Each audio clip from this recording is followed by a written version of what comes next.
Follow us and be the first to know. This is the Comrade Show. Make the Comrade Show way. Comrade Lante Oriente. Live on Facebook and YouTube. Like us. Follow us and be the first to know. This is the Comrade Show. Make Comrade Show way. Comrade Lante Oriente. Live on Facebook and YouTube. Like us. Follow us and be the first to know. This is the Comrade Show. Make Comrade Show way. Comrade Lante Oriente. Live on Facebook and YouTube. Like us. Yes, hello, Edo people and Nigerians across the world. A very warm welcome to you all. This is the Comrade Show. Of course, this is a segment we call the Comrade and Friends. First, I'd like to apologize that we are starting behind schedule. It's been some technical issues that we've been struggling with. But I'm glad we are here. Though we are late, but we're sorry about that. Today's program promises to be very eventful because we're going to be looking at something that is touching on some important concern of Edo people, most especially. And of course, that has to do with the demolition, exercise embarked upon by the Edo State government, particularly as it refers to the the government land, okay, that the government is, taking over, particularly from those politicians that converted the land that belonged to government and all of that. We're going to be looking at some of those issues raised by Edo people and all of that. And of course, we're going to take some time too to look at, some recent happenings with the Federal House of Representatives. Of course, many of you are aware that the Speaker of the House, came out to accept the petition that was earlier rejected by the Deputy Speaker. And that's talking of the petition, put in by, some Nigerians in diaspora as it affects their communities, but was rejected. And that matter, led to, so much, wahala here and there. But the Speaker, by way of saving the face of the National Assembly, has, of course, accepted that petition. But we're going to be looking at the implications of that. And, of course, a few other things here and there. While we are hitting the ground running, some of us are already joining us on, Facebook and YouTube. I want to particularly say I see my sister, Felicia Boegbe. Thank you so very much. She's a supporter of the Comrade Show. And of course, please, if you're joining us, I want to encourage you, share our broadcast. The important thing is that we want to get as many people as possible to see this broadcast. It's a bomb. It's a bomb because a lot is happening. And of course, from Edo State, we're going to be looking at the things I call Inwinwizim and Oziniamoto. Well, at some point, we shall try to explain that. But before we zero into matter proper, let me quickly bring on the Musketeers. We are complete. It's a full house. We've got the Musketeers as usual, the usual Musketeers We equally have an associate Musketeer who is a special guest on this edition. And of course, we're going to be looking at these matters, as Edo people, as friends, and as brothers and as sisters. I thank Tina Amos who has joined us on Facebook. Frank Wadia, I see you. Thank you so very much. Of course, the first person I'd like to introduce to us today is no other person but our very own brother, Dr. Tony Agbons. Doctor, say hello to the people, bro. Our people, I greet all of you now. On a happy Palm Sunday. Good morning, good afternoon, good evening, depending on where you watch us in the world. I bring greetings to you all. Comrade, I greet you, and the other Musketeers, I greet you now. Yes, thank you very much. That is Comrade Dr. Tony Usapmama Agbons. I equally have the other musketeer. Of course, he's a regular face. He needs no introduction. But for the sake of protocols, we are going to reintroduce him. Of course, I have pharmacist Austin Iremira. But let me correct that. For the sake of this program, I call him Comrade Pharmacist Austin Iremira. Pharmacist Iremira, just a word to the people as we start. Thank you so much, my brother Lante, for that wonderful introduction and the big title. To our viewers, we want to apologize for starting a bit late, but it's our regular Sunday tonic, where we talk about Tory affecting our state and indeed our country. God bless you for joining us, and remember to always share the broadcast. Yes. And last but not the least, we've got, I call her Associate Musketeer. One who has served needs no introduction, one who's contributing so much to the development of Edo State. One who has pledged, her life of service to the growth and upliftment of Edo State. Of course, I have Dr. Loretta Ugboroko. For the sake of this program, she's Associate Musketeer, and I'll make her Comrade Dr. Loretta Ugboroko. Yes. Oh my world, Lamte and the other musketeers, I really do thank all of you. Lamte is just pulling my leg. He knows I don't like titles, so he's heaping them on me today. Anyway, thank you to all the viewers out there. Thank you for those who are dedicated to making Edo State great again, and by extension, helping our societies. A happy Palm Sunday to our Christian brothers and sisters. And I just say to everybody out there, we do love you all. Stay tuned, and you will not regret it. Yes. As always, her voice, once you hear them, you know what follows. Now, voice of peace. Of course, we're going to be, hearing so much from her in the course of this program. But before we zero on proper, I want to say kudos and of course a big thank you to everybody joining us on Facebook and YouTube. Please do well to share this broadcast. Let's get millions of people together to see this broadcast. Nessin Osayeho, thanks for joining. Arobodosa Okokole, thank you so very much, man. God bless you. I see you, Chris Osaze Osayende. You are right there in the house. And how I give bomb there. And how I shared. Wanika Mai shared. Felix Osadono, I see you. Ken Oten. Stella Ehioga. Thank you. Kingsley Eboigbe. Hey guys, come on. Share the broadcast on YouTube, on Facebook. This is the Comrade Show. And the show must go on. The first matter we're going to discuss. Recently, of course, there was a lot of uproar because the government of Edo State decided, to implement, a decision already reached by government, and of course, it's a legal decision in that the past administration of Governor Oshomole, was found to have encroached into government property by way of giving government land to associates and cronies, even including the present governor of Edo State. But in the spirit of doing the right thing, the governor of Edo State, looked at the books and I found out that, some of the lands given out to friends of Oshomole, they were government lands, and as it were, the government, decided to do the right thing by ensuring that, the government of Edo State recovers these lands given to these individuals and corporate bodies, as it were.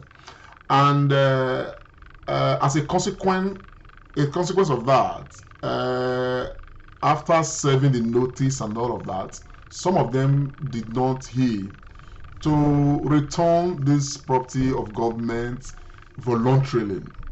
So government decided to use their own way to recover these things. And the process, there's been a lot of talk, a lot of noise. Some people are saying it's vendetta. I'm going to start from the aspect of vendetta so that we begin to understand where these matters are coming from. And I'm going to start by showing us a footage, and credit to ITV for this reportage. And this had to do with Governor Oshomole, Governor Oshomole, of course, taking some land, that's where purportedly by the government of Oshomole at the time belonged to the government of Edo State, but taking it from University of Benin. And of course, it did so much to people, ordinary Nigerian those people who were already residents, in property that had been started in those lands and all of that. But see what happened, and what followed after that I'm going to tell you will shock you. So let's watch this excerpt. Just for about a few minutes.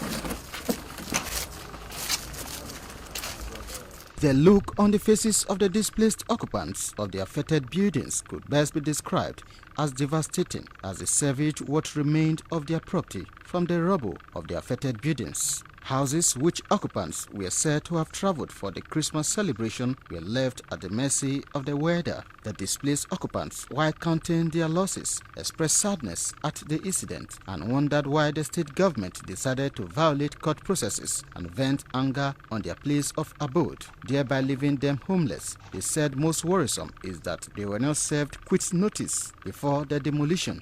I was in my house in the night. All I see, I just saw people pulling down, started shouting, God, I'm a widow, give me today, let me just park. What is going on? Nobody is talking. He says it's order from government, from governor, breaking everywhere. No notice. I just said, God, please, I pleaded and pleaded, look at my leg. I was kind of knelt down, begging. I slept in my neighbor's house, that's how I'm removing my teeth now.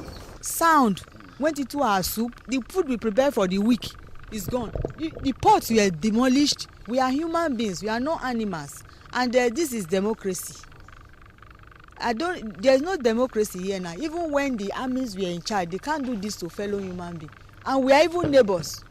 We went twice to vote for Oshomole from here to that center, twice. We never went to him, give us a bottle of mineral. Look at what they are using to pay us. Only for me to get home, I saw that the demolition exercise was on with bulldozer. I don't know where the governor got tarts from, smoking Igbo, Indian hair and everything. They were everywhere, both policemen and all. And they said we must move our things out. That's yesterday evening. When there was no prior notice, we started begging. We are feeling very, very bad. At least the government, they should be able to uphold or, obey the rules and the laws of the land. And the government now, they are the one turning against the senior citizens of the state. It is very bad. It is very bad, very, very bad. You can see there's no way this is done in anywhere, any part of the world, that you are destroying people's property when they are still inside.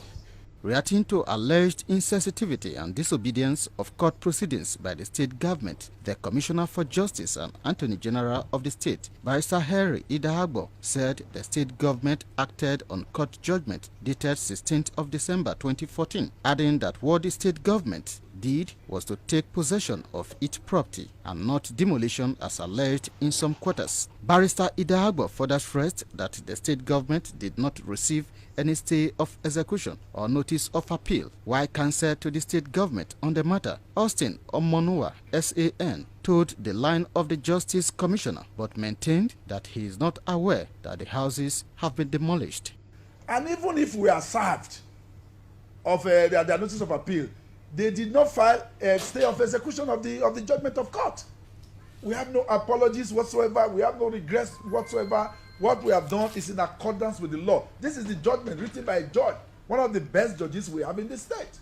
Since the 16th of December, no court has sat over this matter, or no orders have been made. You understand? So that's the situation. So I don't want to go into discussing things that I'm not party to, that I don't know about, okay? As a lawyer, I want to restrict myself to law. And most of the time, I do my law in court. reacting to the views of the Justice Commissioner and counsel to the state government on the demolished buildings, counsel to University of Benin, Chief Okeanya Ine, SAN, said after the judgment in December, he filed notice of appeal on the 18th and motion of stay of execution on the 19th of same month, which were served on the defendants and received by them, and wondered why the demolition of the buildings. We expected that as at that date, listen, they have been served by the court. Our duty is to file. But when we went to court on Monday, this was Friday, the bailiff said that he has duly served these documents on the defendants, which means, Lord, we have done what the law. Anyhow, that was happened, you know, one of the things that happened when Oshomole was governor of Edo State. Now, those are ordinary people, residents in Benin. Some are Edo people, ordinary people, okay, and all that. Now, contrary to speculations, particularly from the camp of Oshomole and the apologists of the affected people, it is important I read this letter from government. You know, we'll just go through it again. I've done this previously in one of my broadcasts, but I just want us to, so that we know the cocoa in the matter before we start analysis. And of course, we're going to use, you know, this program to try to respond to some concerns of Edo people that have called in, written us, wanting to know the state of things, and even advising. But we're going to, you know, talk about some of those things. But let us look at a statement released from the office of the secretary to the governor of Edo State. That's talking of Barrister Ogie. Just let's go through this together. This is a letter issued by the government of Edo State. Ejection of illegal occupants from Edo State government property. On December the 21st, 2020, the Edo State Governor Obaseki, revoked the certificate of occupancy, C of O, of 11 government properties within the government reserved area, which were allocated to former political office holders. You can one of the listen, companies and private individuals as parting gifts on the eve of the exit of the former governor of Edo State. That's talking of Governor Adams Aliu Oshomole. One of the properties was allocated to Governor Obaseki, and that same property was revoked. The properties have been revoked and recovered, and therefore automatically belong to the original owner, which is the government of Edo State. Therefore, the persons occupying the said properties are doing so illegally and are trespassers. The action taken by the Edo State government on Tuesday, March 23rd, 2021 was to evict the trespassers and squatters from the properties and effectively take possession of the assets. Therefore, the claims by the affected persons that their personal properties were demolished are false and baseless. It is instructive to note that one of the properties in question, to which a former deputy governor of the state, Dr. Pius Udobu, laid claim, is actually the official lodge of the secretary to the state government of Edo State, SSG. The implication of this is that all SSG, after Comrade Oshomole's administration, will not have an official residence. Some of those affected, including a former governor, have now resorted to media blackmail, when in fact they forcefully ejected senior academic staff of University of Benin from these government properties, only to convert them to their own private use. Man's inhumanity to man. Contrary to insinuations that government embarked on the recovery of the properties out of vendetta, the truth is that these are the only remaining properties in the GRA that belong to the state government. If they are allowed to be taken over by these private individuals, it means that when government wants to embark on any project within the GRA, it will have to resort to purchasing from open market. The governor has a fiduciary responsibility to protect and act in the best interest of the people of Edo State and will never betray the public trust they have reposed in him. Osaudion Ogie, Esquire, SSG to the Edo State Governor. That is the letter issued officially by the government of Edo State. And what was amazing, what was astonishing, was that some of these properties, they were recovered from ordinary people, but Oshomole gave it as a parting gift to people like Elama, his very close friend, to the governor of Edo State, who is a crony of the the former governor of Edo State, and all of that. Let us bring our people on board right now, talking of the Musketeers, and let us begin to look at it. I'm going to start with Dr. Loretta. Dr. Loretta, the governor of Edo State apparently is a crony, or was a crony, of the former governor of Edo State, talking of Oshomole. He is a benefactor of this matter. Now, people are claiming that what the government is doing presently is an act of vendetta. What would you say to that? Comrades and friends, good evening once more, and apologies to our audience for the technical hitch and the late start. Your first question is question many have called me to talk about. Some have sent me emails. But if I have to dissect this question, first of all, I would want to disagree about the word crony. You know, it is not necessarily that the current governor is a crony of the success of the person he has succeeded. Um, benefactor, well, that may be a third acceptable. Um, yes. However, we must look at this without the frills. We must look at it without the emotions. And like somebody asked, which you're asking, why did he accept it in the first place? Why is he now refusing it? Is it vendetta? No, it is not vendetta. I want to take us through certain aspects. First of all, I'm a Christian, so let's go to the Bible. Let's start from there. Moses was raised an Egyptian. He was in the land of Egypt for many years. He was groomed and schooled in the ways of the Egyptians. But this is a man that God had massive plans for, to come and liberate his own people. It was no coincidence that Moses was first in the land of Egypt or raised to be an Egyptian. For you to dismantle a system, you must first understand how it was built. And even God himself has showed us that example many a time.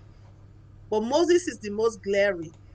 And by the time it was done for him, but was awakened to his vision that he should do. There was no compromising it. He always knew who he was. He knew that he was a man set to liberate people. But he had to understudy it and understand it and come face to face with actualizing that destiny. If you go along history, Napoleon Bonaparte did the same thing. Napoleon came and said, oh, the censorship did not matter. I am a fan of speech. And by the time Napoleon began to conquer the world, he ensanguinated speech. Look at America in today's example. Barack Obama came. He had his agenda. But we could see that getting up there were a lot of compromises he had to do to get there and effect the change. So sometimes when you know who you are and you know where you are going, you have to become very calculated. You must understand that this is my own vision. And as at the time that events are playing themselves out, you need to stand still. Standing still means not saying, oh, you are giving me this house, so I'm rejecting it. That is what it means. standing still means keeping your cool. And when you get to where you have your own brains, exactly how you are going to run your house. There is a parable in Edo State, Bini land, where I come from. Yahweh Obagbon Iyogbon Vehi. That's when you have a new Oba, he would promulgate new laws. It has absolutely nothing to do with vendetta. This is a man who has a vision to better Edo State. And if bettering Edo State involves revoking all of these properties, then he needs to revoke them. It doesn't matter if he has a share in it or not. He has proven that to us. He has started with himself. Why would anybody think it's vendetta? Those houses had a function. Those land had a function that they were supposed to subserve. Have we been able to put an alternative for that function? No. And I want people to get this right. This is very different from the laws of eminent domain and equitable compensation. Because people are saying, oh, why are these people not being compensated? No, it's very different. It is different when a government forcefully takes the land and negotiates with the owners and say, we need to compensate you equitably. The reason is this land is on a pathway. We want to put railroad system. We want to put a new stadium, a new airport for the greater good of the people. And this land was initially yours. But in the current wake, let's negotiate and equitably compensate because we have invoked the law of eminent domain. That's completely different from you knew that was government property. You acquired it. However you acquired it, doesn't matter. Government needs to take this back. So please, this is not vendetta. This is following the rule of law. And let's get used to this. We are an evolving society. Edo State is now a compass, political compass, moral compass for not just Nigeria, but the rest of the world. And the political sagacity of its citizens is now renowned worldwide. So we have to lead the example we have started. And this is one of it. Thank you very much. I want to quickly zero to Austin Remiran. Austin, we've got some calls, and people are asking, would it not be wise for the governor of Edo State to just make use of these buildings for something else in the interest of the instead of interest of the state? Somebody even suggested, why not just make these buildings, make some of them become a driving license center where Edo people will go and learn how to drive and stuff like that. Can government actually, take over their land and take over the properties on this land? Austin. Thank you so much, my ever-corrosive brother Lanti Oraki, for this discussion. And also to Dr. Loretta Ogborooko, who has properly situated this matter in the right place, especially using the analysis of Egypt. I think I love that analysis. Then to just go straight to answer your question, I think the government has acted right. I think total demolition was the right thing. We look at it from two angles.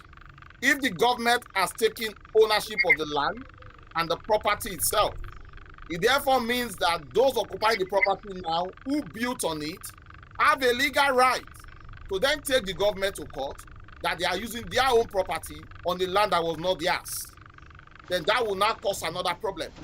So apparently those our viewers and supporters who have written to us didn't really understand the whole matter. But having dissected it by yourself and Loretta, I think it's not clear from where we are coming to. Remember, 8 years ago when this happened, I was among those people that hailed Oshomole for a very decisive decision he took. And in your clip that you played, you saw where Barrister Eri Dagbo was seriously talking to the public and informing them that these are government properties. Government property cannot overnight become the property of individuals. And if things are to be better, we need to make a very drastic change. In one of your broadcasts this week, you did say and told the public that it will be right, having set this standard now by Governor Obaseki, subsequent government before and those before him, there are so many land that have been purportedly taken that we are not privy to. So I think it is the right thing. The government did well not to use those properties already there, because that would have given a legal leeway for these purported owners to have now had a chance to take the government to court. I appreciate their concern because, of course, monies have been spent to build it and all. But if you look at the other side, the government must have totally got the right legal advice to take this decision so that everything associated with the purported owners is totally removed and the government now have a fresh land to take. Again, too, it is good to inform the public, not all the properties that had individuals building on it. Those that were destroyed are the ones that individuals built on it. The other ones that had government-owned property already ab initio were not destroyed. Remember in that letter, we were told that there were 11 properties, but only about 2 or 3 suffered that demolition. So to answer your question straight and to help our viewers understand this, I think on the issue of legality, the governor and the government acted very well to have totally dismantled and brought those properties fully to the ground with a view of starting something new. And I must at this point commend Governor Obaseki. And you also said in one of your brokers, if after he has left office, he's also found wanting of similar act, that will be visited on him. If we have started recalibrating our country over the years, by now we would have gone to another level. So I cannot commend him enough, and I think he must have sought the right legal advice to ensure that there was total destruction so that the land will be taken back. We are not interested in the property. Thank you very much. Let's quickly go to Dr. Agbo. Agbo, there's something very interesting about this whole arrangement. Now, the interesting aspect is that this is a governor who was very close to his predecessor. Very close, like very close. Dr. Loretta did try to, establish, an idea, okay, inside this cuckoo, where this governor was loyal, okay. I want to ask, do you think that Governor Obaseki always knew he was going to be in this position and he was going to be doing what he's doing right now for the good of Edo State? Yeah, thank you very much, Comrade Lamte Ikpomosa Oriaki, for your very good question. And I want to thank my fellow comrades who have spoken before me for creating a superb framework for me to tee off on my discourse.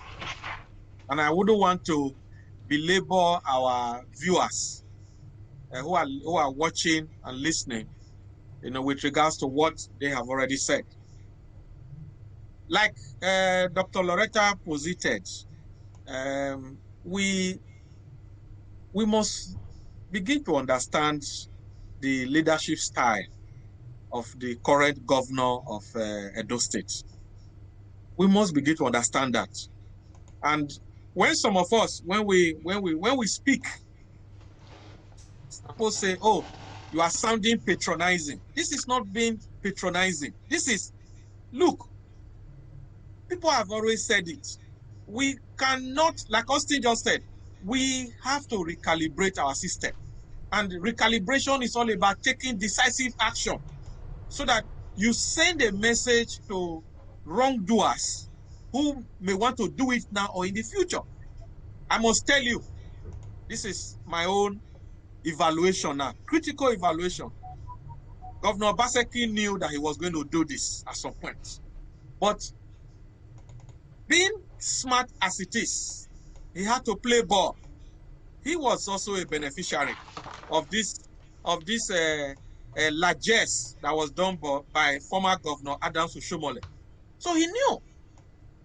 So he was playing ball like a good chess master. He knew when to make his move.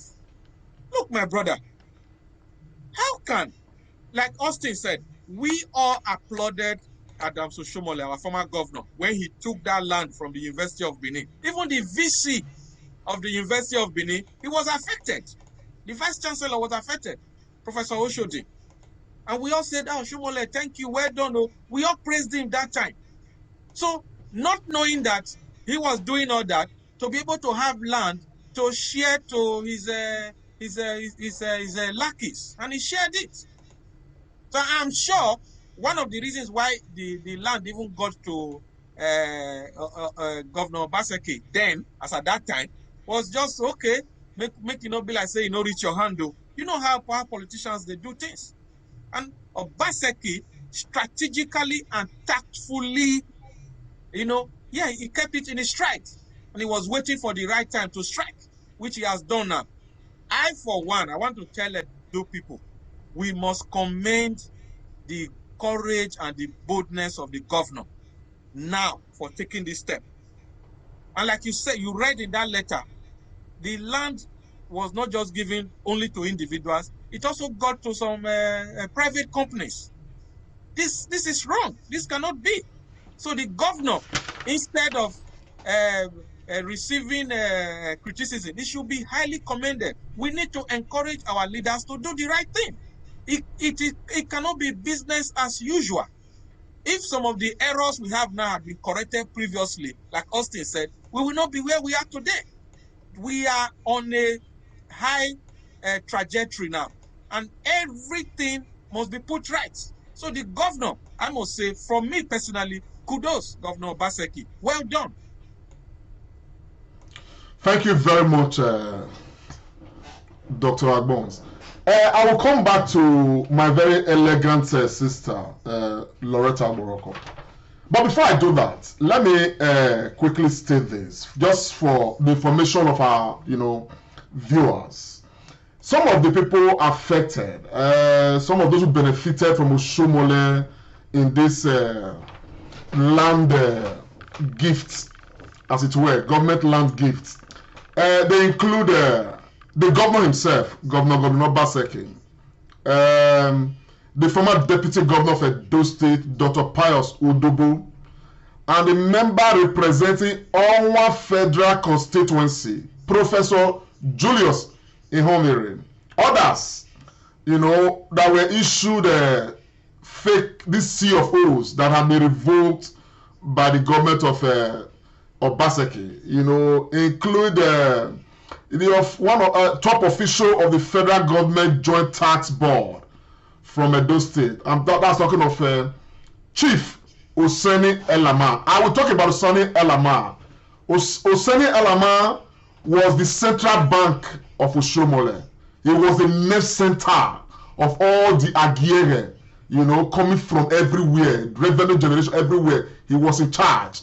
Even the man in we need to Mr. Ogogo Akpata, Susan Itemwagbo, Agbo J. Aidero, AIG, Imokwede, and Nogie Medicine.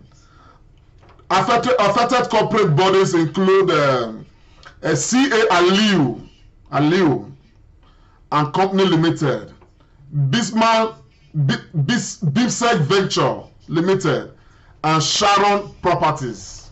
Some of these properties, I've tried to Google them to find out what they actually do in Edo State, but they look like some of those things they just create to siphon money. But let me quickly go to my lovely sister, Dr. Loretta. Yes, is Governor Obaseki a traitor? Given the way he came on board all of this, is he a traitor? Governor Godwin Nogegase Obaseki, in my opinion, and in the opinion of those who have watched event play out, is not a traitor. And why do I say this? I've often said to people that perception is important. We remember the story of the blind man and the elephant. Somebody held on to the tail and said that it was a rope. Another felt the leg, one of the blind men, and said, oh, it's a huge wall. One of them felt the trunk and said it is a snake. And this is one elephant that 6 blind men are all palpating and feeling. So people's opinion can differ and it can vary. However, what is set in stone governance, and value for life for the people. What is not right is bad. And I've often said to people that it is only Nigerians that can change Nigeria for Nigerians. And it is at the same time, it is those bad boys turned good, bad girls turned good, who will fix this very messed up system. Because you can't necessarily fix a system from the outside. We've seen all that all the time. It doesn't necessarily work. Even at work, in our individual establishment, you need to understand how things work to fix it. Now, if I want to do something for the greater good of Edo people, for the masses, and then I have to offend 10 people to make life better for 5 million people, on the balance of scale, balance of equity, balance of me sleeping well at night, I would go with making life better for the 5 million Edo State people within Edo State and the masses and others outside of the state. Again, when I was growing up, there was something my father used to tell me. My father said, 30 friends cannot be friends for 30. He said the reason is because the mind is like a sponge, and at the same time, the mind can be like a wall. He said those who have the mind of the sponge, we absorb good things as they go along. And those who have the mind that is like a wall will rebirth good things as they go along. By the time you absorb enough good things and you come into your own, you must express yourself. And if you express greater good of humanity, please express it without apologies. It doesn't matter what you have called or what you are being called or what you were called. I am yet to see the true leader. I'm a very good student of history and literature. I am yet to see the leaders who have brought change, who do not have a name that they are called, who do not have something bad being said about them. Even in the different religions, Gautama the Buddha, he was called names. Jesus the Christ, called different names. Okay? Go even which day I was talking to someone about Mahatma Gandhi, and they have something very negative to say about Mahatma Gandhi. Mandela, there are those who will still tell you what is negative about Mandela. So, Governor Godwin Noyerase Obaseki, as far as I'm concerned, and as far as the majority of forward-thinking Edo State indigenes across the world are concerned, the man is not a traitor. He is doing, I like the word Pharmacist Remiran used, he is recalibrating the status quo. And change is a very difficult phenomenon for people. Change is difficult for us. I accept and I empathize. Even sometimes my mother, the other day, my mother was saying something about someone. She said, I mean, look, one hour lipstick here. I will translate. She said, look at how this woman rubbed lipstick on Nairo Wodokba. And I laughed. Do you know why I laughed? I said, Mommy, you know that me, your daughter, I am the biggest fan of mystery. Someone out there is there labeling me as well and saying exactly the same thing that Hero Wodokba. That means I'm not in one man's house. Or that means I have a philia to flirt. So I told her, you can't do that. And this is my own mother. I said it to her. Why am I able to do that? From infancy, when I was growing up, my brain has been severely recalibrated by my father. So I will be able to tell you the truth. You don't like it, but I will tell you. And the truth is, if Governor Godwin Noyerase Obaseki, with what he did now, had done something not in the greater interest of the people and not good, I would still say, but this is good. This is actually is building on the front that Edo State has shown the world. This is building on the fact that in the last election, Edo citizens, the followers showed the world that, look, we are awoke and we are writing a new history. We are recalibrating the polity. The government has just, in my opinion, continued from where citizens have left off. So please, he is no traitor. He's looking out for the greater good of all Edo State people. Let me ask you, some of those houses, have we asked ourselves, or those land, what function were they primarily for? What were they primarily meant for?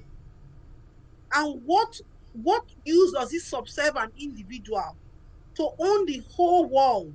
Will we sleep in one room at the same 10 rooms at the same time? Is that possible? I leave that for us to mull over. Thank you very much. Of course, anyone who is standing for the interest of the majority against the interest of a very, some very minority, as it were, that person would not be considered a traitor. For those who may not know, my sister here, Dr. Loretta Ogboroko, makes, often make reference to her father. And of course, many of us may not know, she's an author. She has written a book titled My Father's Daughter.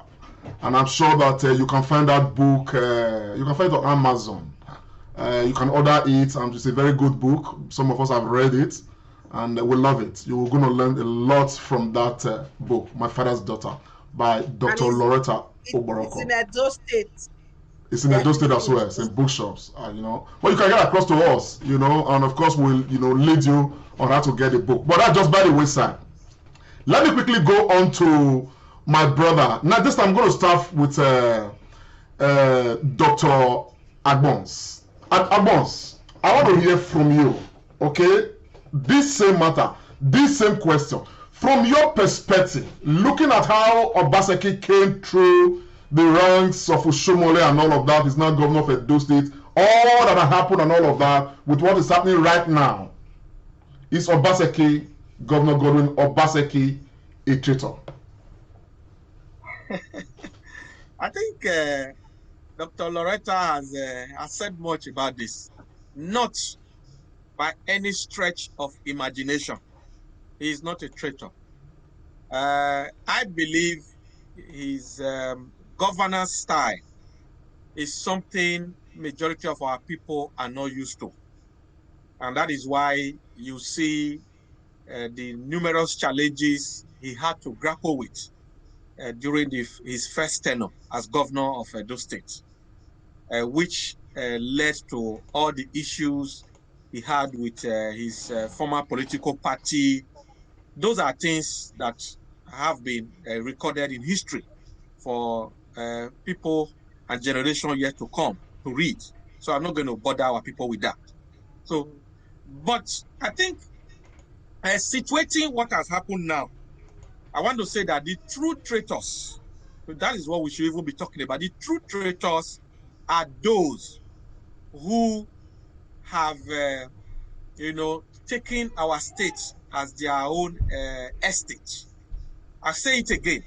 They have taken our state, Edo, as their own estate, as if it is their personal property that they can even share. Look, let me tell our people. So for people, a lot of people, they don't even bother to find out things. This land we are talking about, they were given to the former Bender state government royal fiat, because all land before used to belong to the Oba. So this land were given to our state for development purpose. Like you said, one of these property now is actually the official resident of the secretary to the government of the state, but which have been taken over. And the former deputy governor Odubu just went to build his property there. So the true traitors, that's what we're talking about, are these people.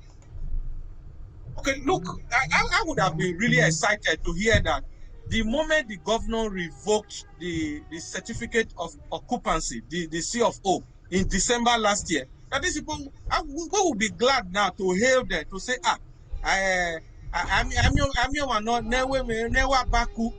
translated, there's nobody that does not err.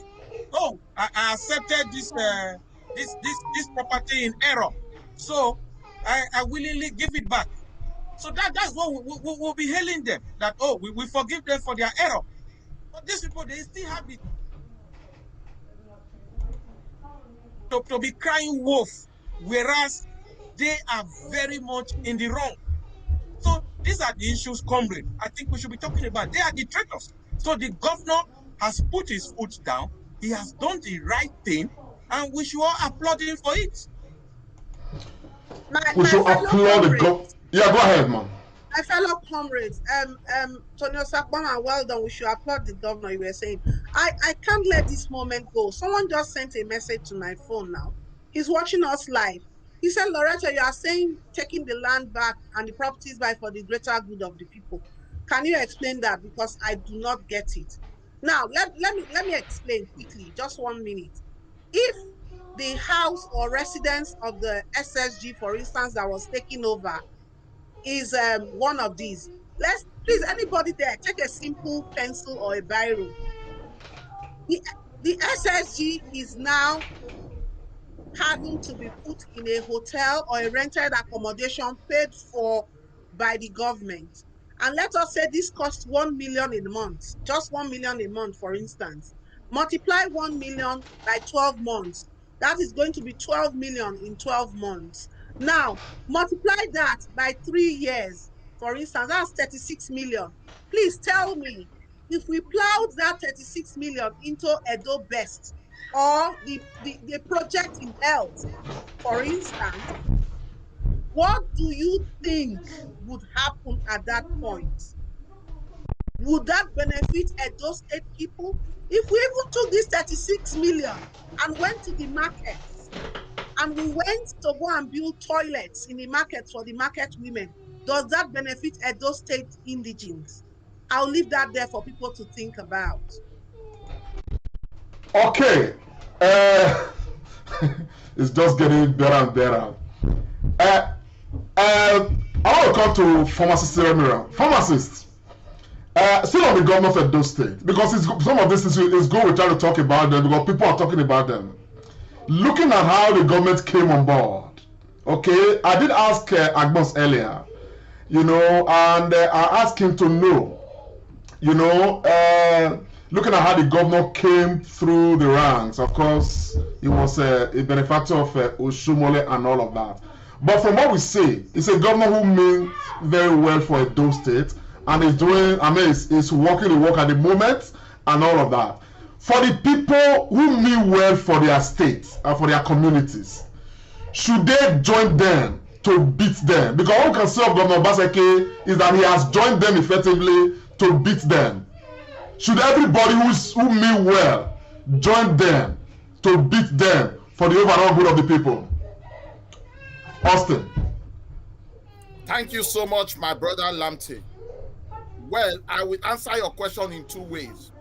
In certain circumstances, you can join them to beat them. In some other circumstances, you don't necessarily need to join them to beat them. And in this case, Governor Obaseki, using the analysis of Dr. Loretta Agboroko about the Egypt experience, had to join them for the sake of beating them. Let me also say something. I want to congratulate our former governor, Adams Oshomole, because I remember having a discussion at some point with Dr. Loretta during the episode of how Governor Obaseki will come back for the second term. And we were talking, and he did make a statement that he sees some level of divinity here and that his governor is coming to repair.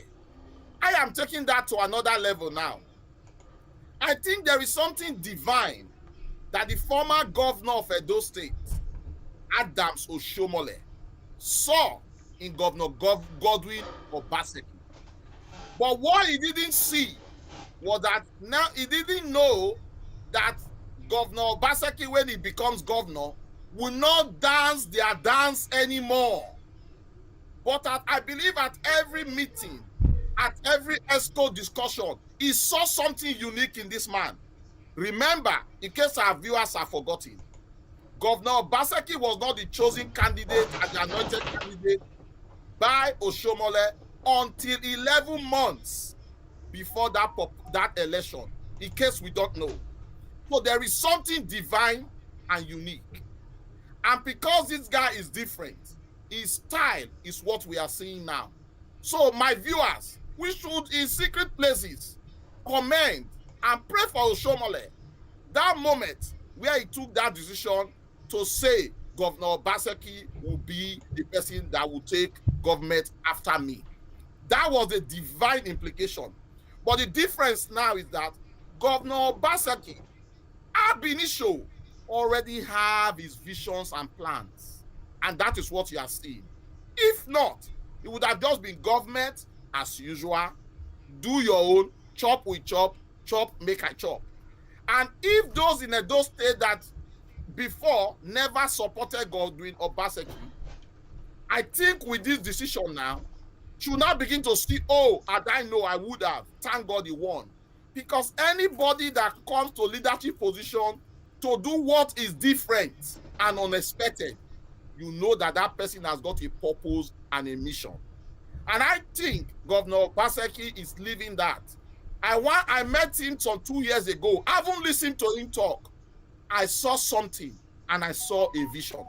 He may not take us there because of the level of decadence, but starting and taking right decisions will lead us. So Edo should be happy.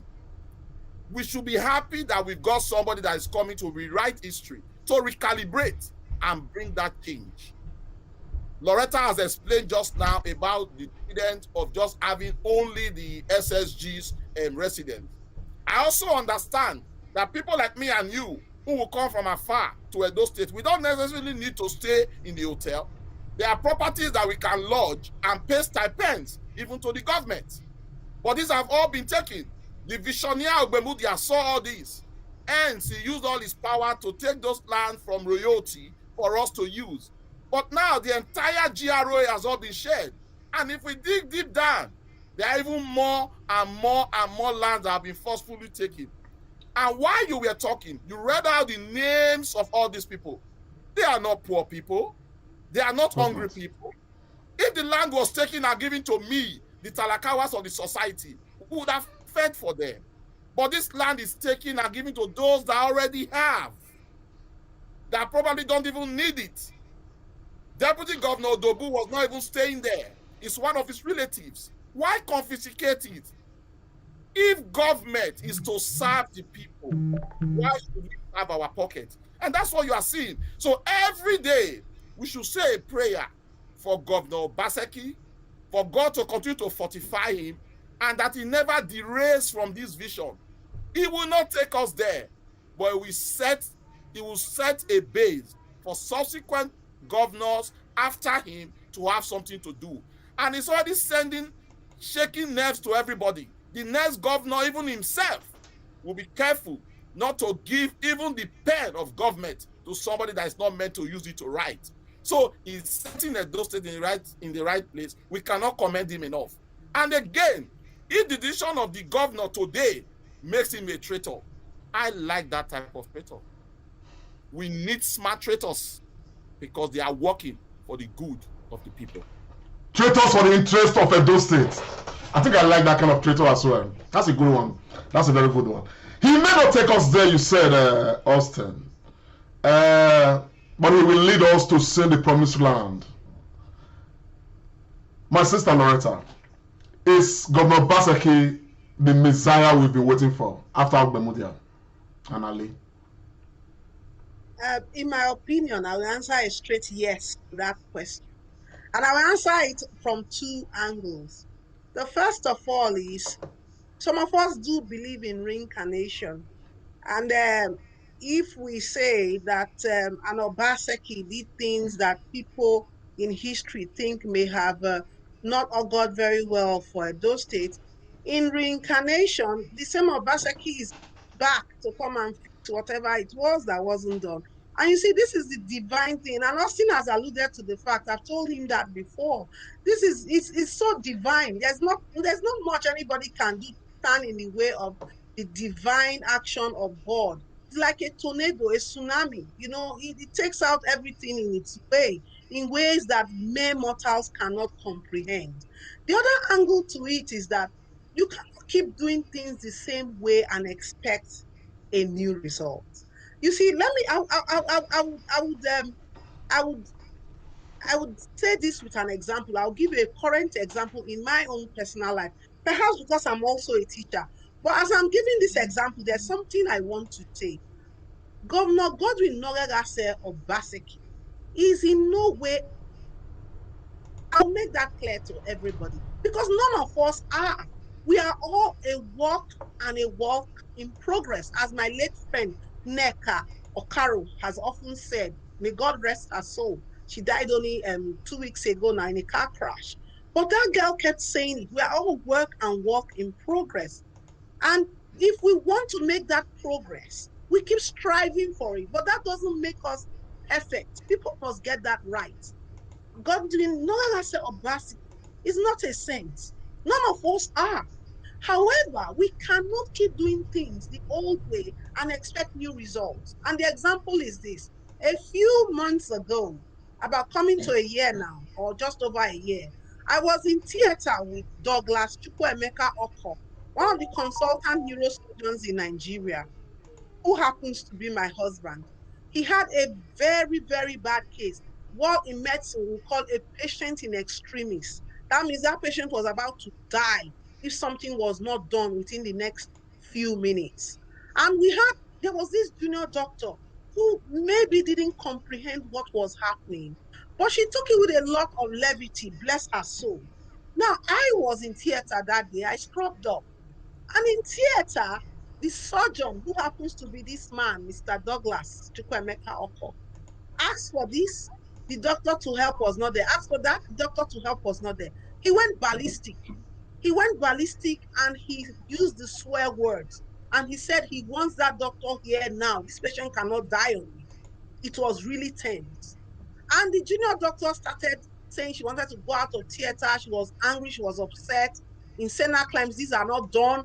A surgeon cannot be insulting her in theater. And I went to her and I said, yes, you are very right. But you do not leave this theater. You will stay here and you will make sure this patient is operated on well and is safe. And then you are going to take up your pen and you are going to write a petition. You are going to write a petition to the hospital management about this surgeon. She said, what? I said, yes, that is what you are going to do. I said, you're taking the Hippocratic oath. This patient is bigger than you. This patient is bigger than the surgeon. He's bigger than all of us. This patient is the most important person right now. So you must see this case to a logical conclusion. But you are going to write a complaint about this surgeon. You know what she told me? She said, I'm not going to write, ma. If I write, nobody will attend to it. First of all, for 5 minutes, she was shocked. She couldn't speak. You know why? Because she couldn't understand why I was telling her to write a complaint against my own husband. She couldn't understand it. But you see, at that point in time, Douglas Chukwuemeka Oko was not my husband. Douglas Chukwuemeka Oko was a surgeon fighting to save life. And I could have been that patient on that table. And if my surgeon has to scream and shout and use the swear word to keep me alive, forget my French, please. But I really fucking love that surgeon. Okay? And forgive me for using that word. But you see, what she didn't understand was at the same time, I truly wanted this surgeon to be audited. I truly wanted this surgeon to be passed through the eye of the needle, because it was also wrong for her to be abused in whatever form in theater. I don't know if you get it. And the only way to do this was to make sure the system works, was to make sure that when she complains, her complaints is looked into. There will be a roundtable discussion and everybody will know where they have erred, and they will come back together and understand that for the greater good of the patient, this is what we should do. Now, this comes to bear in the Edo State, and the governor has realized that these things are wrong. His team has realized with him that these things are wrong. We cannot keep doing things the wrong way and get the same old result. We want new results. We want to move forward. So therefore, he has taken an action that is legal. If anybody feels oppressed or they feel that they have been disenfranchised, there are ways to seek redress. And those ways, it would be wrong if they are influenced by His Excellency in any way. Justice needs to run its course. So we need to get all of these things in perspective. People need to start understanding. I saw even the hospital management, they were aghast when they heard that I said to the people in theater that they need to complain about the surgeon. But tell me, does my husband think that I'm a traitor? No, he doesn't. When we left there, he was laughing. He said, I knew you would say that. That's what he told me. He said he knows that I would say that. He knows that if he did that to me, I would complain about him. We should learn to dispel emotion. The governor of Edo State is not the governor of 11 people. The governor of Edo State is not the governor of 11 enterprises that I can't even find a website for half of them. The governor of Edo State is the governor of 5 million Edo State people within the state and a lot more scattered across the world. And if that is the kind of governor who people want to target traitor, then like Pharmacist Remiran said, we are all loving that traitor right now. So let's not be disillusioned. I think people look at this thing with a lot of emotion. And when you look at things emotionally, in medicine, that's why you can't treat your wife or treat your mother, because you are emotionally beclouded. Step back, take a deep breath, and just look at it objectively. It will. I think where I am going to have a problem, and I will say this here, is if tomorrow Governor Godwin Nogalase Obaseki takes this property and shares it to Lamte Austin and Dr. Usakban. That is No, my sister, sorry, you shouldn't have a problem with that. You know, Austin already said just now, we are not like Odubus, we are ordinary people, so it can be given to us. No, the fact that he shares it at all, I would have. I want to. This discussion today is very sorry, Dr. Loretta. I need to quickly interject. Please do. I want to interject, and it's from what you have said, Madam. You know, when you look at the level of resistance that we have in our society, as per developing an environment for the greater good of the people, it beggars belief. And sometimes I just look and I'm like, are these people, which planet are they from? Look, my brothers and my sister, this theory of my thief better pass your thief has not taken us anywhere, both as a state and as a country. It has not taken, the chief in my political party, it better pass your own political party. It has not taken us anywhere. And that is, you see how our society has just gone down the drain. We can no longer know our right from our left. This is very, very sad. And that is why things are degenerating. We are losing our values. We are losing our morality. And people just talk anyhow. So we need to start setting standards so that, because government is continuum. It's a Latin word. It means that you do your own, you come on, and that person comes to do his own. So we need to be creating standards so that people who are coming will know that, look, there are boundaries. It can never be business as usual. Thank you, comrade. Thank you, my brother. I'm just looking at comments on Facebook, and somebody just wrote, but I think we're in the spirit now, spirit of recovering government property, as it were. And somebody just wrote that he said, please let Governor Obaseki retrieve the land in Adesuwa Girls Grammar School from those occupying it right now. I think that as we have, how would I describe it? Legal, in quote, occupier of government property, the same way we equally have illegal occupiers. So, the person saying that government should build satellites beyond the legally illegal occupiers and the very brazen illegal occupiers as well, because we have them right now as alleged at Asdesuwa Girls Grammar School. Anyhow, that is just to read out that comment. On the last note, Pharmacist Remiran, so far so good. How would you assess the governance of Governor Godwin Obaseki? So far so good. Thank you so much, my brother Lamte. From which compass would you like me to look at it?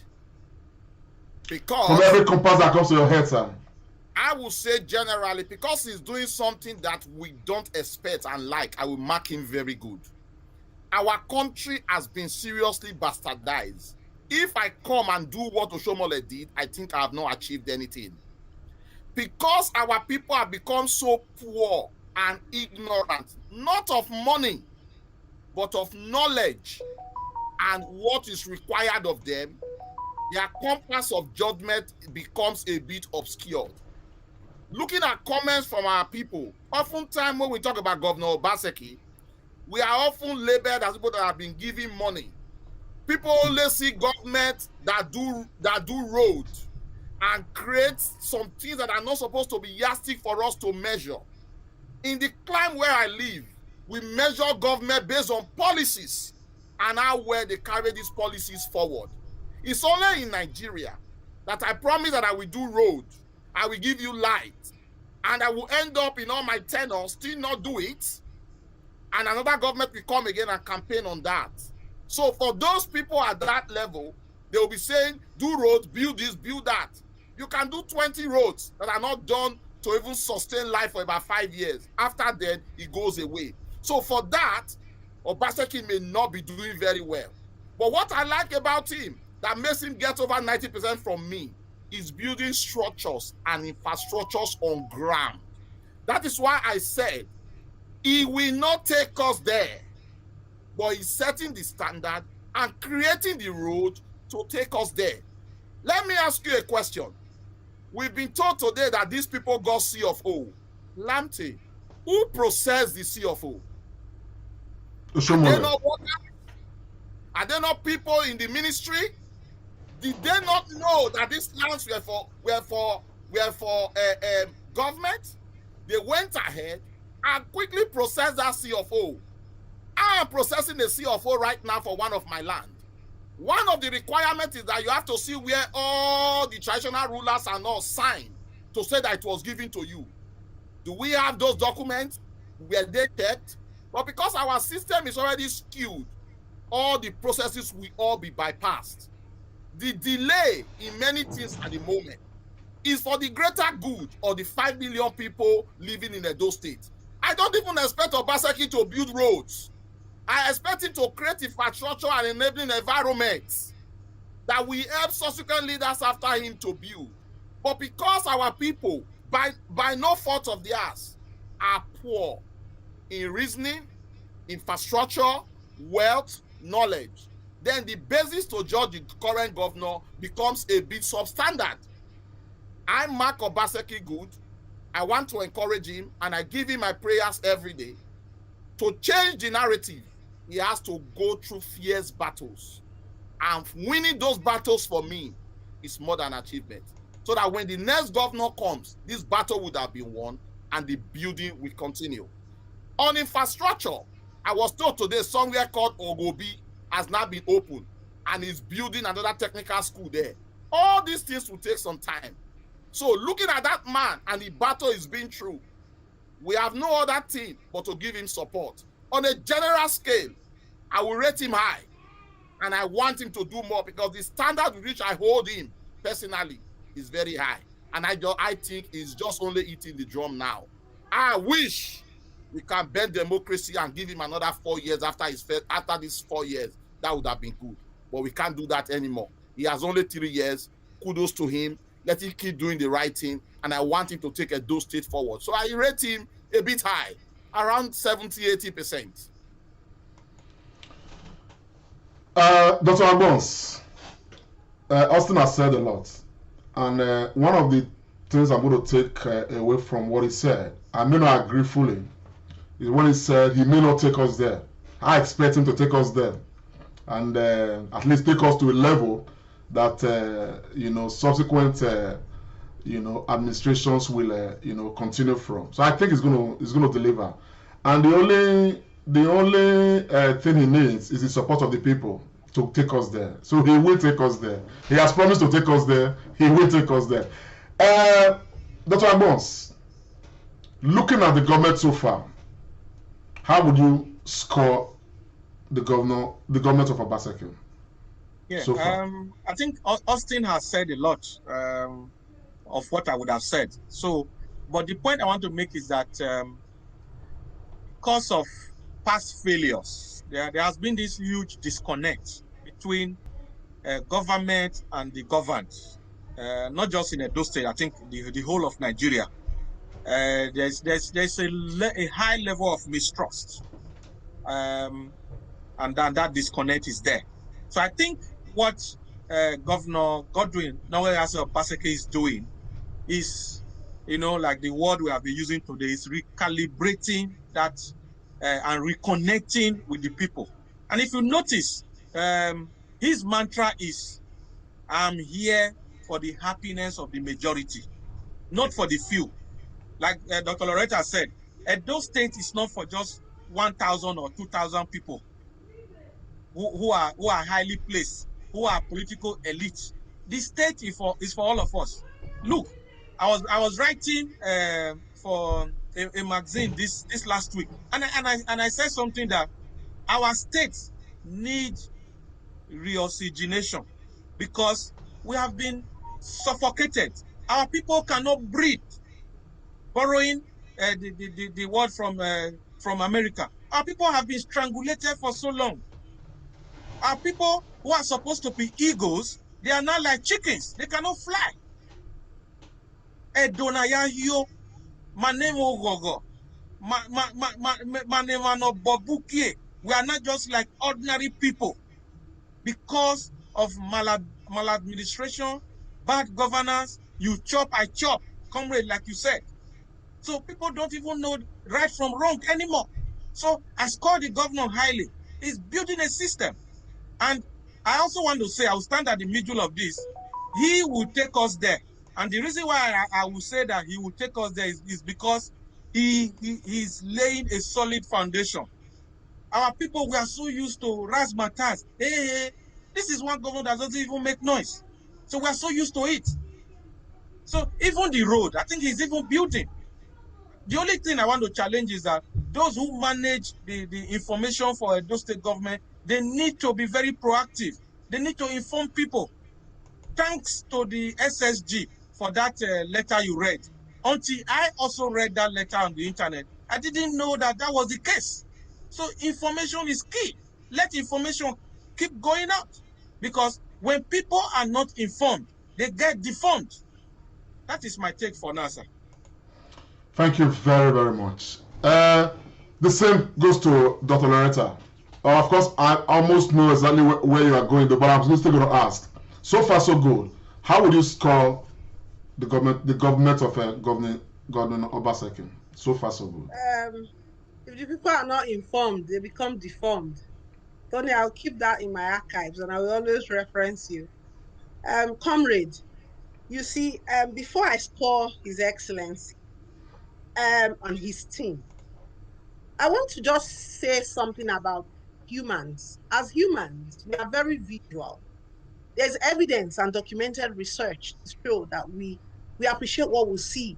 It's the same way that if we are in a room and someone who has suffered a road traffic accident and has a broken leg walks in, all of us will like, oh, are you okay? We'll give him a chair to sit down. But if someone who is very schizophrenic with psychosis, who is very unwell, walks in, he'll probably be standing on the door, and we will not say there's anything wrong with him because he has a mental health illness. It's not obvious. We can't see. So people are very visual, and that's why they want to see those roads, those houses, those things built. However, for people who have been in other climes, we understand that it is when you have a solid system, when you have solid structures and pathways, when you have solid protocols, that is when you are going to have things that outlive you. And Governor Godwin Noyase Obaseki is very keen on legacy. You know, he's not a man who is keen on now. He's keen on legacy. What will I leave for my children's children? What will I leave for the generation of Edo children yet unborn? And the moment you begin to think that way, it means you are thinking about the greater good. It means you do have value for human life. Now, back to the issue of scoring. I will not score Governor Godwin Noyase Obaseki. I won't give him even 50% yet. And the reason is this is a man who has come in and he has drawn a scale for the polity. The scale he has drawn for the polity is like never before seen. He has brought an Obasekinometer, if there's such a word. He has created a meter by which he himself will be scored. I don't know if people are getting me. And that meter came into existence the way Edo State people began to take their own democracy into their own hands. That meter is still in existence. That meter is going to be in existence 3 years from now. That meter is the meter by which he himself is scoring himself. And personally, on that meter, I think if he was here, knowing him, he would not even score himself 50% yet, because he understands that he is work in progress. He understands that until every Edo State indigene understands the meaning of proper governance, because it is palpable in their lives, he has not done much. He understands that he's taking Edo State to the next level. And I'm telling you that man comes here now, he will not be satisfied with any scores, because he doesn't want us to rest on our oars. He doesn't want us to think we have reached the promised land.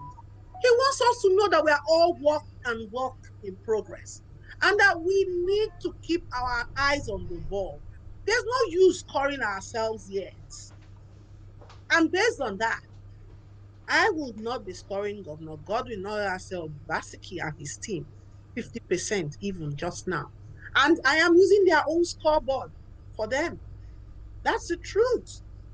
But let us understand that this is dynamic. So in another maybe 2 years, comrades, we will visit this Obaseki again. This Obaseki meter, we will use it to rescore and recheck and see what is happening. But right now, no,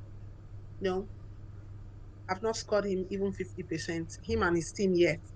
The Obaseki meter that was created pre-election is there. And the man himself that I know, the work he's doing underground, it has not yet manifested. So he's even smiling at Edo people who are scoring him 90%, right? Like, oh no, don't score me yet. Just wait and see what the Obaseki meter will read. Thank you very much. I've learned a new one. Obaseki. That is not going to leave my mouth until the end of this tenure. Of course, I'm going to go home with, the last point made by Dr. Loretta. And that is that there probably no need to score Obaseki yet. Let us wait. For those who may be scoring him very high now, when it's time to really score him, let us hope that we cannot even score him.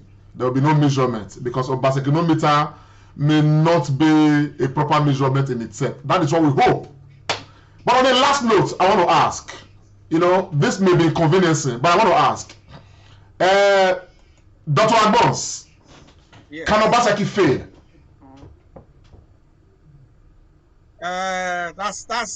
It's a very direct question. I would say no, and the reason is, 90 seconds.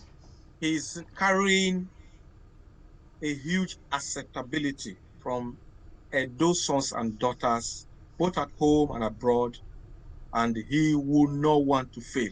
So for that reason, he won't fail. I see him succeeding. Can Obaseki fail? Thank you so much, Lamte. In one sentence, he cannot afford to fail. The spirit of Edo is behind him. Dr. Loretta, can Obaseki fail? Well, the answer to that question it's in his names. Godwin Noyase.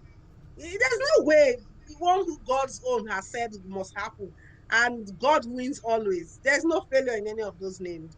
Secondly, the spirit of Edo is awakened, and it is revving and willing to go. I don't see failure anywhere on the horizon. God wins always. Thank you very much. On that note, Edo people, I want to say a very big thank you to you all, particularly for being part of this, this topic right now we've been dealing with. Of course, we're going to put this topic aside for now. Of course, with what the team had said, the Musketeers and the Associate Musketeer, everybody is confident that Obaseki cannot afford to fail. And of course, for me, I think that there are a number of persons out there who are already, making premature judgment. And I say this, with some air of confidence. And I say this because, one, the first 4 years of Obaseki, we can tell that he wasn't in charge. There were a lot of his, appointees were appointed on his behalf. So much interference to the extent that just barely days to election, some of those people, resigned to truncate his electoral process and all of that. So there's been so much in the past 4 years. In this these 4 years right now we are into right now, he's been inaugurated a couple of months ago, and everybody's waiting for him to come up with his team. And from what we hear, that will be happening very soon. And for now, from what we can see, working very well with the permanent secretaries and government functionaries here and there, Edo State is moving. We are surprised that Edo State is even moving at the pace with which it's moving. And of course, the team has established that while many people are waiting for those judgmental parameters, looking for ring roads being lighted at night as a judgment, the way we're cajoled in the previous administration, where they just put lights around the ring road, did some flashing things, and beneath all of these things, Edo State was dying. And it was towards the end of the second term of Shomole, we knew that Edo State was almost done, as a matter of fact, and all that. So, from me, I would say for those who are making very premature judgments, it's probably too early. Let's wait. Obaseki has promised, like Loretta said, Obaseki no meter is a new meter that, of course, is before the government, and so we probably before the end of this year we'll start seeing the manifestations. One thing I love about Obaseki is this, and I've looked at his government, I've looked at the things he's doing, the structures he's building. They are massive. Some of them may not be visible to the eyes because they are not in buildings, okay? But they are structures that are going to enable even greater things than just buildings. And so it is like a man. The Bible says, seek ye first the kingdom of God, and every other thing shall be added. So the kingdom of governance, the kingdom of development is what some of us believe Obaseki is laying right now. And we are believing that by the time this kingdom, this foundation is laid, the Edo State can really spring very, very fast. On that note, we keep all the options open. Every person, we crave your indulgence. Let us support and keep supporting the government of Edo State. And of course, at some point, we're going to be able to sit down and bring back this topic to assess how far this government has done. And hopefully, all of us will agree, convincingly, that yes, Edo State is on the right path. For some of us, we know fully well Edo State is on the right path. You understand? For many others who are still like here and there, just wait. Edo State is on the right path. On that note, I want to bring on Dr. Agbons to, of course, lead us into the next subject matter. Dr. Agbons, please. Thank you, my brother, Comrade Lamte. The next issue that I want to put on the table is the issue of the petition that was tabled by citizens of chief citizens from Benue State of Nigeria at the Federal House of Representatives. We talked about this issue last week, where the Deputy Speaker of the House, Idris Wase, shut down, just asked the honorable from the chief region, uh, Honorable Bila, to sit down, and then he did not accept the petition of the chief people. This week, we have seen that the Speaker of the House, Honorable Femi Biamiala, has accepted the petition, and he stopped short of apologizing. Nigerians have welcomed the acceptance of this petition by the Speaker, but many Nigerians are still saying that the Deputy Speaker and indeed the Federal House of Representatives need to apologize, especially to Nigerians in the diaspora, for what happened the previous week. So, my brother, Pharmacist Iremira, what is your take on this developing issue? Thank you so much, my brother Tony Agbons, for raising it up again. You remember last week we talked about it extensively, and we both came to a conclusion that apart from apologizing, it will make sense and will send the right signal if the honorable resign from that exalted office and also resign as a lawmaker. We are yet to see that happen. Only one of the many suggestions that we made has just been done. To me, it's not good enough, because even the bill that was accepted has not been quickened up or hastened up for discussion. And I would have thought that Honorable Bajamia Miller would appreciate that the action of his deputy has also brought some degree of dent on the House of Representatives. He would have as well also apologized, being the head of the House of Representatives, to us, to say that the House is apologizing, and also compare his deputy to make a formal apology. I think this is going to be ongoing. Diasporans will be pressing needle through the office of Abike Dabiri.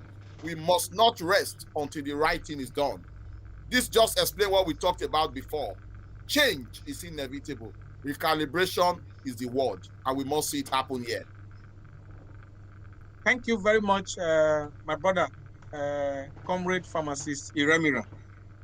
It was the South African human rights activist, Steve Biko, who said that the greatest weapon in the hands of the oppressor is the mind of the oppressed. It was with great joy I see that the Speaker has reversed his deputy. It shows that at least these people, they are beginning to listen. Now, Dr. Loretta, I'm coming over to you. Austin has said that the acceptance is not good enough. And we know that diasporans, we are over 17 million Nigerians, not just in the West, like Europe, US, or Japan, but we have diasporans in African countries, Nigerians' origin as well. So what do you say concerning this issue as well? What is your position, Dr. Loretta? You see, for me, I am really, really pleased that Nigerians have shown how much followership is waking up and how much followership is ready to interrogate leadership. You know, I told someone that I watched that clip, and I actually told Austin, I think it was you. I said, even the man who raised that motion and who was shut down in the House by the deputy speaker did not understand the power he had at that moment. You know, because if you are, I mean, people like us, straight from Unibank Parliament, we understand how these things work. He was on his feet, it was a constitutional matter. And he would have remained and stopped the proceedings for the entire day. But he lost the moment, because if you look, the other people in the house did not even know what was happening. They were just disillusioned and going on. He would have stood there and brought their attention to what he was saying. But he didn't do that. And then when that opportunity passed, the follower said, no, we won't sit down taking this. And for our information, a petition was signed by different groups in the diaspora and sent to Honorable Abike Dabiru. And she acted on it. The letter was showed on the Comrade show at some point. It was sent to the speaker. And the speaker has no choice but to listen to the followers. You see, this is what I always say, that followership is what drives leadership. And we have seen it clearly in this instance. I agree with Pharmacist Remiran. This man needs to come and make an open apology to the people. And in Senate claims, he does even need to resign. So yes, my fellow analysts there, you are all on course. And I want to thank Nigerians, those who took time out and understood that it is all our business, those who sent in different petitions, and those who are still agitating for this, because it's important that we set a precedent. If we do not, tomorrow someone will do something worse. So this is very good. This is right thing to do. That man needs to make an open, very public apology, short of resigning. And yes, the speaker must be commended for doing the right thing. Actually, he had no option because followership was dictated. And followership is more powerful than leadership. Leadership is there to serve followers. We must understand. Thank you, Dr. Loretta Ogboroko, for your articulation. He lost the moment. That was Honorable Gbila from Benue State lost the moment. And the other House of Rep members who were in plenary, they also lost the moment because they were all looking at gate and just as if nothing was happening. But thank God, like you have said, followership is what drives leadership. The Nigerian people rose up and condemned the act, and the speaker have done the needful. He has reversed it. Last on this, I'm coming to you, Comrade Lamptey. For many years now, the diaspora vote issue has been on the table. It has been on the burner. When is that meal going to be ready to be cooked? That Nigerians in diaspora can be voted for and they can vote. What is your take and what do you think is the rigmarole surrounding these diasporans being able to vote?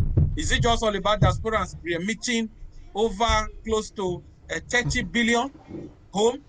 Diaspora remittances constituting about 5.7% of our Nigeria's GDP, which is second only to crude oil. So what is your take on this, comrade? To be very honest with you, I think as a nation we should be ashamed of ourselves. That's the truth of the matter. To be very honest, because there are smaller nations not as endowed as Nigeria, okay, that have conquered this issue of diaspora voting, even Africa and all that. So it shows to you, how unserious we are, how highly self-centered we are. The matter of diaspora voting is a matter that is resting squarely on the National Assembly. It's for the National Assembly, to make the enabling laws. You understand? We already have the structures. We have our missions and embassies and high commissions across the world where Nigerians live and all of that. And so the structures are already there to be able to, of course, get diaspora voting rights. The only reason why, it's a matter that is difficult for them to actualize, okay, I can imagine, would be that, they want to probably sort out how to manipulate that aspect first. Because at the end of the day, when we talk of diaspora-based voting, there is no way diaspora voting, may not be tipping the balance at some point. At local government elections, state government elections, national elections and all of that. So, it's sad to state, but the truth is that the corruption level in Nigeria is so high. And so the average politician, what they think of first is how to safeguard their interests. Now, if Nigerians in diaspora are going to start voting, okay, what can we put in place to be able to manipulate that, the block of votes are becoming from the diaspora. So if they're unable to do that, then they won't be serious about it. And again, we have seen that our legislators, particularly at the National Assembly level, okay, for them to do anything in the interest of Nigeria, they are looking at how much will come to their pocket. They deliberately truncate many things if they are not sure how much is coming to their pocket. So at the end of the day, there's so much about this matter. We'll be talking about diaspora voting. As a matter of fact, I'm aware that there's a bill to that effect that has been there even from the 7th Assembly. You understand? I mean, from the 7th National Assembly. You understand? Till date, and yet it's not been looked at.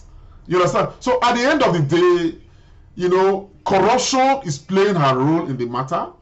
Again, at the level of National Assembly, we have too many sycophants, people who have no business being in the National Assembly at all. They are senators, they are House of Rep members. Okay, they came there, you know, by fiat sometimes. They ride on the, you know, under the favors of some political leaders and all of that. Not because they actually have any reasons, you know, to be there. Not because they are qualified to be there. You understand what I'm saying? Now, not because they can give proper representation. There are people in the National Assembly, serving the National Assembly for a very long time. They have not moved a bill.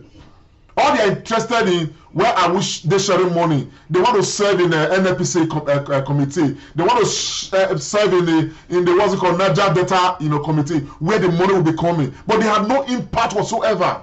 And I think that we need a proper measurement, okay, to actually select people into the National Assembly so that the right things will be done. It is shameful. We are talking of diaspora voting right now in Nigeria, a country as massive as Nigeria. We are still struggling with getting the diaspora voting right. Anyway, let us hope, based on what the INEC chairman had said, that diaspora voting may be possible from 2023.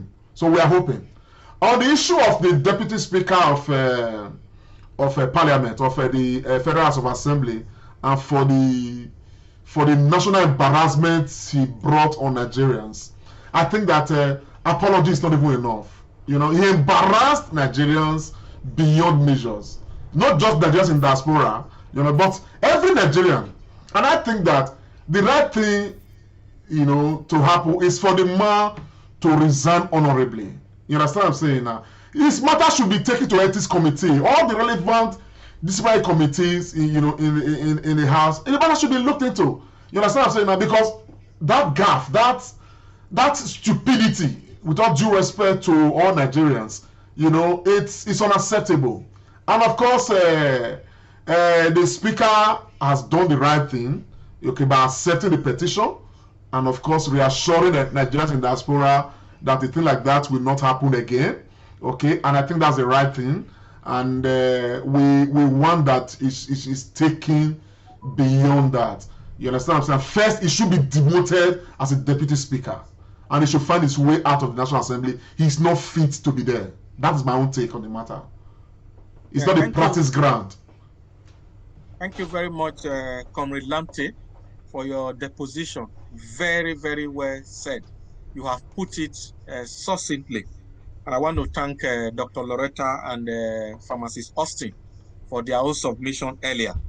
We crave representatives, both at the state level and at the federal level, of men who are not self-centered, men who want to serve and represent the people, not just for their own pockets. And absolutely, from this stable here at the Comrade Show, we want to say that the deputy speaker should face the ethics committee. That was a huge gaffe on his part. And we also want to request, we move very strongly that the time for the National Assembly to do the needful is now. They need to put the enabling laws in place to enable Nigerians in the diaspora vote. Like the INEC chairman, Professor Mahmoud Yakubu, have said, we hope that by the next election, if we get there, Nigerians in the diaspora will be able to vote. So I will hand over now to Pharmacist Austin Remire. I know you have something on your table there to bring before the Musketeers.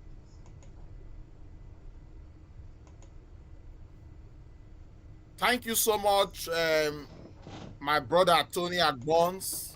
And the time is fast spent. I don't know if Comrade Lampton would allow us to have further discussion on this, but it was just to inform our viewers of we're going to talk about the Tanzanian president. But Comrade Lampton? Go ahead, sir. Go ahead, sir.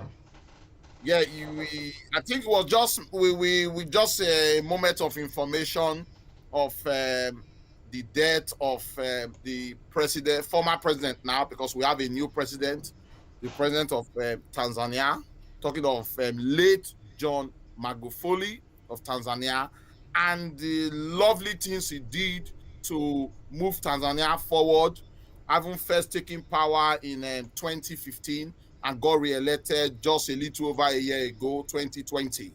And sadly, he died on the 18th of March 2021. I'm not very aware if he's been buried, but he led Tanzania for about 6 years. And looking through his profile, he did things that are very remarkable. And then taking Tanzania to, his plan was to take Tanzania to another level. Two things I want to draw from there. How quickly it took for his the vice president to take over, and is now the president. It's a female, so hopefully there will be some female lovely hands there. And also too, his legacies for the people of Tanzania. So many people have spoken, and they've spoken highly of him. I think the only thing that probably didn't get right was his discussion about the issue of COVID and the vaccines.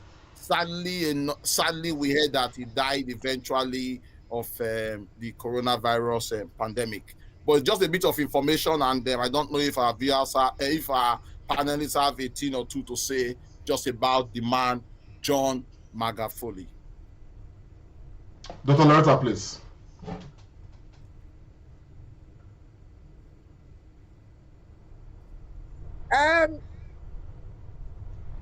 For me,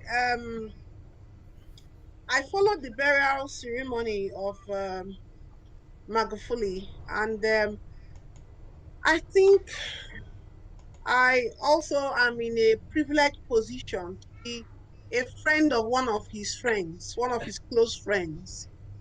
And I have heard fantastic things about that man. But like I always say, there is no perfect person. But the little I've heard, I think his stance and his value for Tanzania, how much he loved Tanzania, is something worthy of emulation, and is something that we all should respect. I even learned that he was so keen on healthcare that he said that his people could pay with whatever they have at the point of care. If you have a goat or a cow, he was beginning to promulgate laws that it should be acceptable. And I was like, wow, that is because, sorry, but I have no apology being very, very much fixated on healthcare, because that is one of the bane of the African continent. So I think for the way he wanted to take his country, of course, he had his imperfections. There were those who thought he didn't handle COVID properly. But overall, you could see the crowd. I mean, the followers spoke for him. You could see how people were running after that car. I don't think you can rent that kind of crowd. It was also genuine. So they spoke it all. And I hope that the current leader in Tanzania can fit in those shoes and do even better. Having been tutored by one like Magufuli, I just visualize her as standing on the shoulder of a giant. Thank you so much, Dr. Loretta. Just to add as well, I think while he was president, 20,000 ghost workers from Tanzania were taken off the list of pay by the government, and he also fired 34,000 fraudsters that were employed. So I see a similarity with our governor who is trying to change the narrative as well. He reduced the aircraft of his country. He was able to establish 6 aircraft in his 6 years because they had nothing, and many more that he did, electricity and all the lovely things he did. Sadly, he's passed away. My brother Lamte, can you just speak to Magufuli for a few seconds? To be honest with you, my brother, I just say may his soul rest in peace. The COVID, the way he handled COVID, I'm not very impressed with that. I'm not. The point was when massive investment was made into what's it called, lime and lemon as a cure for COVID and all of that, and eventually he himself, died from COVID. But having said that, there's something very remarkable about Tanzania. Can I ask, was it confirmed that he died from COVID?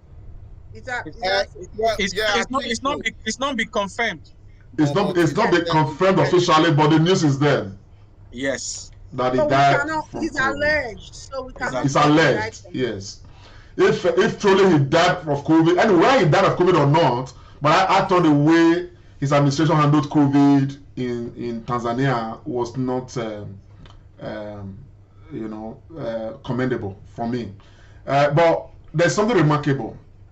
This man brought about a lot of change in Tanzania, and he inspired, a generation.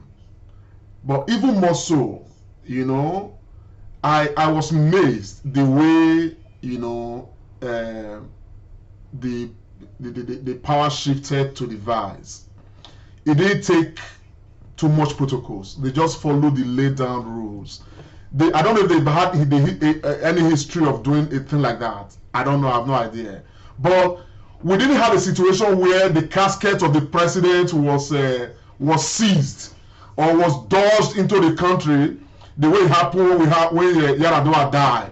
We didn't have. I imagine if we confirm or if Buhari, President Buhari, anything happens to him right now, if we are going to have easy transition. You understand what I'm saying? This is a country where we have lost a president in the past, and it took us several months.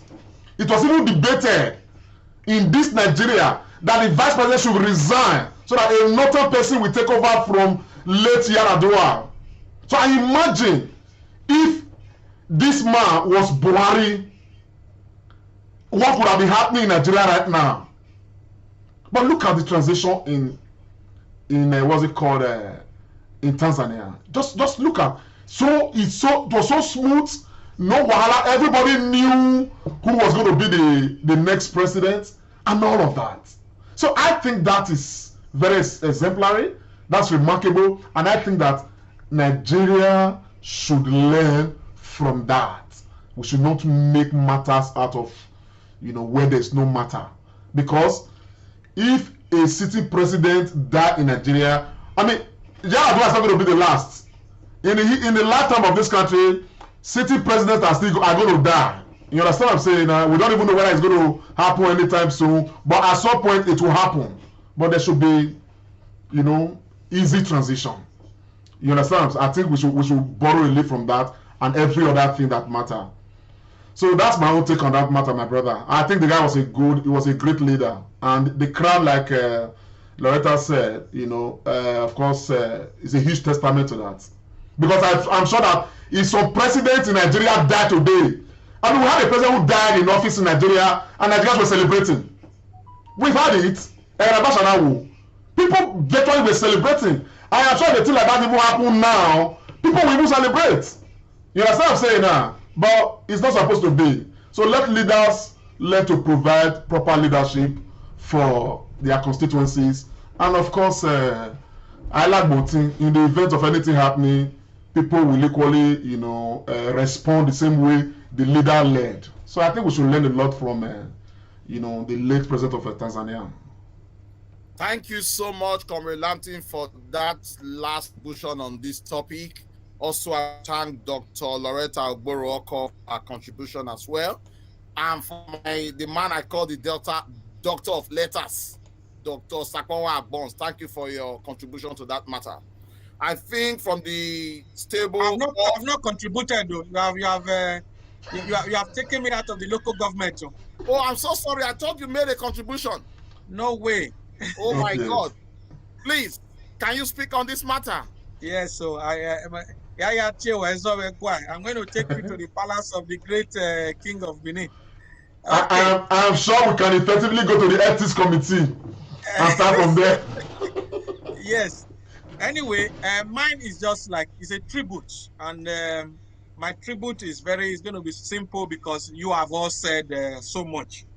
What late President Magufuli has shown is that indeed, democracy is the government of the people, by the people, and for the people. And I will end with what the Bible says, that the memory of the just is blessed.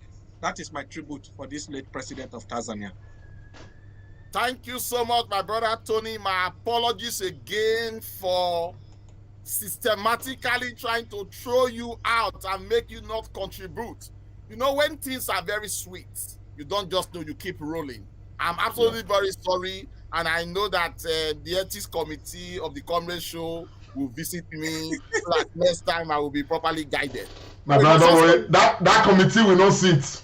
You must also remember that nobody can do it better than Comrade Lantis. So my apologies to our viewers and to everybody. But that said, we want to commiserate with Tanzania. We share in their loss, but we are also happy that their legacies that the late president left behind, which is now an example to Tanzania and to the entire country in Africa, and for Nigeria and for other countries in Africa who are experiencing problems in their system. The swiftness with which power was transited to the deputy is awesome, is commendable, and is something for us to learn from. So on that note, I say may his gentle. I just want to add that we also will be commiserating with one of his very good friends who happens to be one of the BOT of the Comrade Show, Ambassador Matthew Biki Uwaifo, has truly lost a very close friend and ally in the person of late President Magufuli. Thank you so much, Loretta, for that. So we want to commiserate as well, send our condolences and words of support and encouragement to Ambassador Biki Uwaifo. I believe and hope that Comrade Lamte and yourself will carry the good wishes of the Comrade Show to him. Thank you so much, and I hand the baton to the Baba himself, the owner of the. Thank you very much, my brother. God bless you, sir. Thank you so very much. Edo people across the world, we are come to actually the end of the road for this particular, Sunday turning. Of course, I want to express a gratitude to everybody who's been with us on Facebook, on YouTube. We've had the conversation has been, not just between the musketeers, but of course we've had, a symbiotic, conversation in that we're always taking, responses from, our viewers on Facebook and of course on YouTube. Of course, most comments we've taken note of them. We're going to be acting on the ones that we are going to be acting on, and we are glad that you guys have participated in the whole program. It's been the Comrade and Friends, and by the grace of God, we are going to be with you guys again next week, and we're always glad to be here, but of course we are hoping. The only reason why we are here is because we want a better society for Edo State, we want a better society for Nigeria, we want a better Nigeria, we want that we are going to be proud of, all of us, and so we are making our contributions to ensure that things are correct, and of course we are led well. Okay, and on that note, I want to bring on the team. Of course, I'm going to start this time. I'll be starting with the associate musketeer to just say a parting word, at least for this weekend. Hopefully, she may join us next week, or maybe the other week, or maybe the other one. You never know. But Dr. Loretta, just a parting word to the people. So for everyone who has tuned in today on the Comrade Show, I just want to say thank you. And sometimes when I watch this show, I'm so fascinated at the number of people who not just tune in, but they actually stay till the end. It's showing a new kind of zeal and interest in what we do for our state. So I really thank all the Edo State indigenes across the world, as well as friends of Edo. The other day, I saw someone who is a Ghanaian. I was telling you I was watching the Comrade Show. So I really want to say thank you to everyone. And to those who are actually organizing it, Comrade Lamte, Dr. Tony Osakwa, Austin Iremira, I just want to say well done to all of you. Your breadth of research is amazing.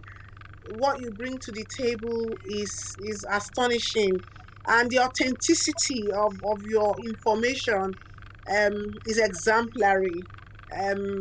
So I really do say thank you. And then myself for giving me this opportunity to join you before today as an associate, I also say thank you, and hopefully I'll probably be here the week after or next week.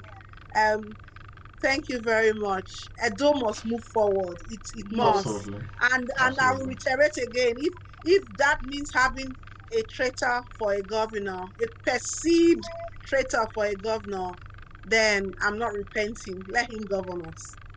Thank you very much. Let's not forget, this is Dr. Loretta Oboroko. She is the author of My Father's Daughter. It's a book you'll find on Amazon, find it everywhere else you can find books. But if you cannot find it, reach us on the Comrade Show. Of course, we're going to lead you on how to get that book. It's a good one. Go read it. And of course, you're going to find something interesting in that book. My Father's Daughter. The author is Dr. Loretta Oboroko. Yes, I actually have right in the house, of course, pharmacist Austin Iremira. I call him the Musketeer. And he is Comrade pharmacist Austin Iremira. He needs to say a parting word. Austin, please. Thank you so much, Comrade Lampton. It's been a pleasure. We all look forward to our Sunday tonic. It's always a pleasure too to have Loretta discuss on this platform, and also the ever indefatigable contribution of Dr. Tony Agbons and your humble self. Our viewers, I say thank you for listening to us. Keep being part of the program. We'll see you again next Sunday, and I want to say Happy Easter in advance.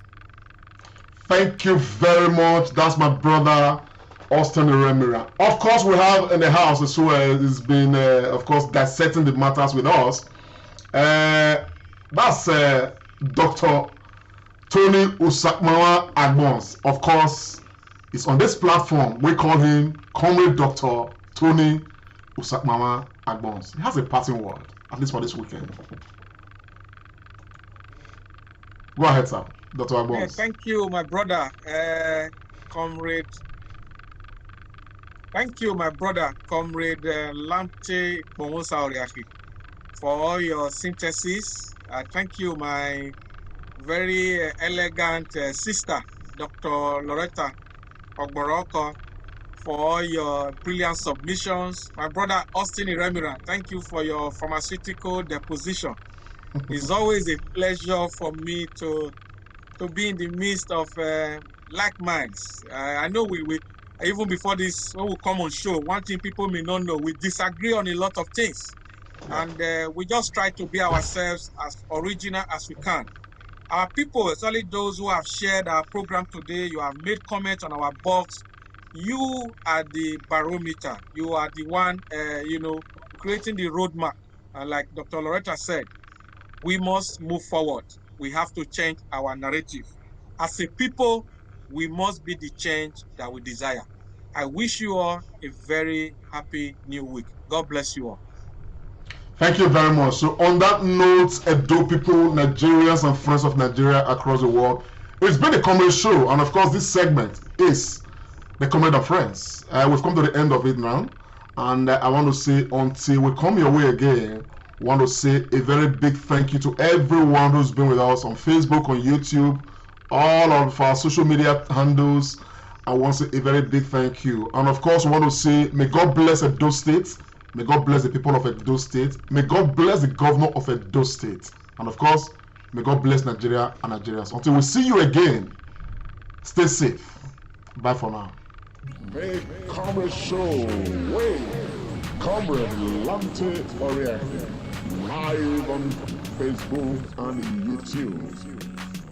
Like us, follow us, and be the first to know.